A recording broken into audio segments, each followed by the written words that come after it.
কঠিন অবস্থা। এই এই যে ঘটনাটা ঘটছে এটা খুবই দুঃখজনক এবং আইন শৃঙ্খলা বাহিনীকে তাদেরকে অনেক কঠিন অবস্থানে যেতে হবে, অনেক সজাগ থাকতে হবে। আমাদের মনে রাখতে হবে এখানে একটি চক্র যারা নির্বাচনকে, আগামী দিনের নির্বাচনকে বাধাগ্রস্ত চাচ্ছে, বিলম্বিত করতে চাচ্ছে, বিভিন্ন ষড়যন্ত্র এটাকে নিয়ে হচ্ছে।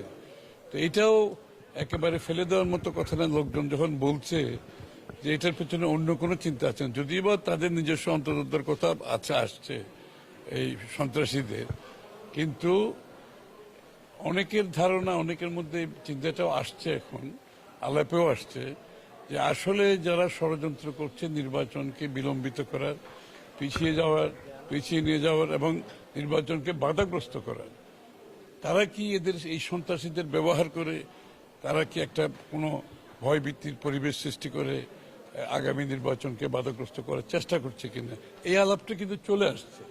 এটা দুঃখজনক এবং এটার জন্য আইন শৃঙ্খলা বাহিনীকে আরো কঠিন হতে হবে, সতর্ক থাকতে হবে।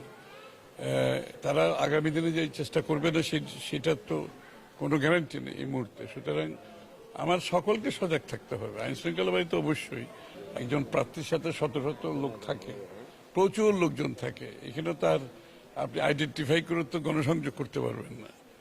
তবে তারপরে কিছু সতর্কতা থাকা দরকার, কিন্তু কতক্ষণ সতর্ক থাকবেন আপনি? এখানে শত শত মানুষের মধ্যে আপনার আশেপাশে কে আছে আপনার যে জানার কথা না, বুঝারও কথা না, আর সবাইকে চেনারও কথা না। তো সেটা বড়, তার চেয়ে বড় কথা হচ্ছে আমাদের সার্বিক আইন শৃঙ্খলা পরিস্থিতি নিয়ন্ত্রণে থাকতে হবে। এই যে অস্ত্রশস্ত্র নিয়ে যারা বসেছে, এতদিন ব্যবহার করেছে, এখনো বসে আছে, তারা তো এই অস্ত্রগুলোতে ব্যবহার করছে। তাইলে এই অস্ত্রগুলোকে তাদেরকে এই অস্ত্রগুলোতে উদ্ধার করতে হবে, তাই না? তো সেই কাজগুলো তো আমরা এখনো হতে দেখছি না। এটা করতে হবে। আইন শৃঙ্খলা বাহিনীকে অত্যন্ত কঠিন অবস্থায় গিয়ে, সতর্ক অবস্থায় গিয়ে আইন শৃঙ্খলা সঠিক জায়গায় রাখতে হবে। নির্বাচনকে সামনে রেখে আরো বেশি সজাগ থাকতে হবে। এটা তো একটু উন্নত চিকিৎসার দরকার আছে স্বাভাবিকভাবে। বাংলাদেশের মানুষ এরকম বহু অবস্থা থেকে আমরা উত্তরণ ঘটিয়েছি বিগত দিনে। এর থেকে আরো খারাপ অবস্থা আমরা উত্তরণ ঘটিয়েছি। যারা করছে তারা দিনের শেষে তাদের কোনো স্পেস থাকবে না বাংলাদেশে। কিন্তু কথা হচ্ছে একটা বিশৃঙ্খলা, ভয়ভীতির পরিবেশ সৃষ্টি করতেছে। কিন্তু বাংলাদেশের মানুষ তো সাহসী মানুষ, তারা তাদের ভোটাধিকার প্রয়োগ করতে চায়, তারা তাদের প্রতিনিধি নির্বাচন করতে চায়, তাদের নির্বাচিত সরকার, সংসদ দেখতে চায়, যারা তার কাছে দায়বদ্ধ থাকবে, জবাবদিহি থাকবে। সুতরাং এইসব করে বাংলাদেশের মানুষকে নির্বাচন থেকে সরিয়ে নেওয়ার কোনো সুযোগ নেই।